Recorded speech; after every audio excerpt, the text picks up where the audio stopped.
வயிறு பசிக்க தான் செய்து கொண்டு வர சொல்லுதேன். மர்மோல என்னதே கூப்பிட்டியலா? ஆமா மர்மோல, எனக்கும் வயிறு பசிக்கு, என் மோளுக்கும் வயிறு பசிக்கு. கொஞ்சம் சுவாத்த போட்டு கொண்டாயா. இது இப்ப தானே இட்லி தின்னியா? அதுக்குள்ள கொஞ்சம் கேப் வேண்டாமாதே? அண்ணி கேப் இல்லாம அடிக்கணும், அப்பதான் நல்லது. கேப் இல்லாம வாரை போ.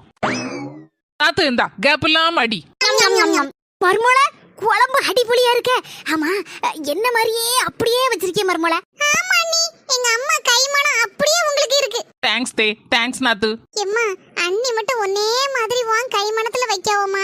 எப்படி யாதுன்னு சீக்கிரட்டை கேளுமா, அப்பதான் சொல்லுவா. மர்மோல என்ன மாதிரியே வச்சிருக்கல குழம்பு, இதோட சீக்கிரட் சொல்லு மர்மோல. கண்டிப்பா சொல்லிதான் ஆகணுமாத்தே. ஆமா அண்ணி. நாத்து போன வாரம் உங்க அம்மா குழம்பு வச்சிருந்தாவுல்ல, அதுல பாதி எடுத்து ஃப்ரிட்ஜ்ல வச்சிருந்தேன். இப்போ அதை எடுத்து சூடு பண்ணி கொண்டு ஊத்துனேன். அதான் உங்க அம்மா கைமணம் அப்படியே இருக்கு. இதுதான் கைமணத்தோட சீக்ரெட்.